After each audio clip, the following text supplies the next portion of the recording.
Assalamu alaikum. আজি মই share কৰিবলৈ লৈছোঁ নাৰিকলৰ লাৰু। নাৰিকলৰ লাৰু শ্বেয়াৰ কৰাৰ আগতে মই সকলোলে ভোগালী বিহুৰ লগ জনালোঁ। আজি এইটো ৰেচিপি একদম টেষ্টি মুখ দিলে পমি যায়, ঠিক তেনেকৈ মই বনাইছোঁ। তাকে শ্বেয়াৰ কৰিম। আৰু নাৰিকলৰ লাৰু বনাবৰ কাৰণে প্ৰথমতেতো নাৰিকলখিনি মই ৰুকি ল'ম। দুটা নাৰিকল লৈছোঁ, কাটি লৈছোঁ নাৰিকল, আৰু তাৰ পাছত ইয়াক এনেকৈ ৰুকি লৈছোঁ গোটেইখিনি। এটা এটাকৈ গোটেইখিনি মই এনেকৈ ৰুকি লৈছোঁ। এতিয়া নাৰিকলখিনি ৰুকা মোৰ হৈ গ'ল অলমষ্ট। আৰু এতিয়া মই নাৰিকলখিনি ভাজি ল'ম। যাৰ কাৰণে মই কেৰাহী এখন বহাইছোঁ গেছত, আৰু কেৰাহীটো গৰম হোৱাৰ লগে লগে মই নাৰিকলখিনি দি দিম। আৰু ইয়াত এড কৰিম মই এতিয়া চেনি। কিছুমানে চেনি পিছত এড কৰে দেই, মই কিন্তু লগতে এড কৰি আছোঁ। অলপ বেলেগ টাইপত বনাই আছোঁ যিহেতু, সেইটো কাৰণে। আৰু মই যিখিনি নাৰিকল আছে সেনেকৈ পৰিমাণতহে মই চেনি এড কৰিছোঁ। আপোনালোকে যিমানখিনি বনায় সিমানকৈ আপোনাৰ নিজৰ আন্দাজত দিব। তো এতিয়া মই ভালকৈ ল' ফ্লেমত এনেকৈ ফ্ৰাই কৰি ল'ম, কাৰণ হাই ফ্লেম কৰিলে তলত লাগি ধৰিব। এইটো কাৰণে ল' ফ্লেমত ফ্ৰাই কৰি আছোঁ এনেকৈ।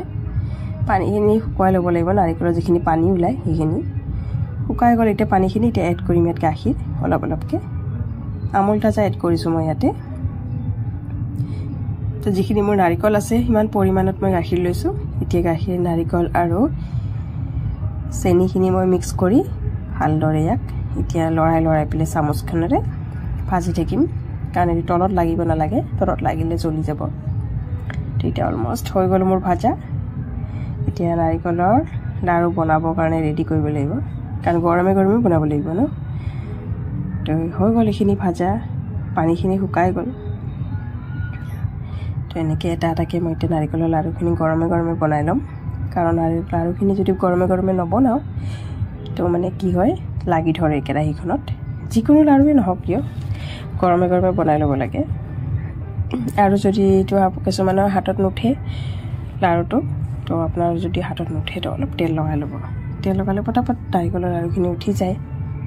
নতুবা চেনিৰ গুড়ি কৰি পেলাইও দিব পাৰে, যদি চেনি বেছিকৈ খায় তেতিয়াহে। কম খালে নিদিব দেই, নতুবা বেছি হৈ যাব।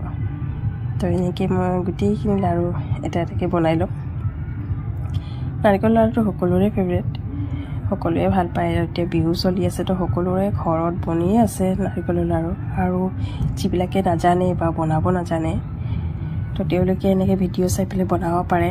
বহুত বেছি টেষ্টি হয়, আৰু একদম মুখত দিয়াৰ লগে লগে মানে একদম পমি যায়। কিছুমান যে একদম টাইট হয়, তেনেকুৱা একদম নহয়। এইটো বেছি টাইটো নহয় আৰু একদম ঢিলাও নহয়। তো এনেকৈ এটা এটাকৈ গোটেইখিনি লাৰু মই বনাই ল'লোঁ। তো আপোনালোকেও ঘৰত ট্ৰাই কৰক এনেকৈ বনাবলৈ, গাখীৰেদি বনাবলৈ, কাৰণ এইটো খোৱাৰ সময়ত ইমান এটা বেছি টেষ্টি গোন্ধ এটা আহে, ভাল লাগে খাই পেলাই।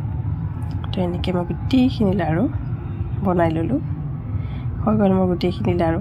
তো এয়া আছিলে মোৰ আজি একদম টেষ্টি লাৰু ৰেচিপি।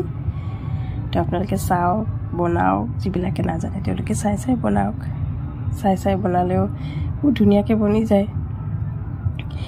তো মোৰ পিছফালে যিটো বেকগ্ৰাউণ্ড ইমান গান চলি আছে ন বাহিৰৰ ফালে, কি ক'ম আৰু, মানে উৰুকা ৰাতি যে, সেইকাৰণে আৰু চবে ফূৰ্তি কৰি আছে। তো প্লিজ মোৰ বেকগ্ৰাউণ্ডৰ আৱাজখিনি আপোনালোকে ইগন'ৰ কৰিব। তো নেক্সট ভিডিঅ'ত লগ পাম আকৌ এটা ৰেচিপি লৈ। তেতিয়ালৈ বাই।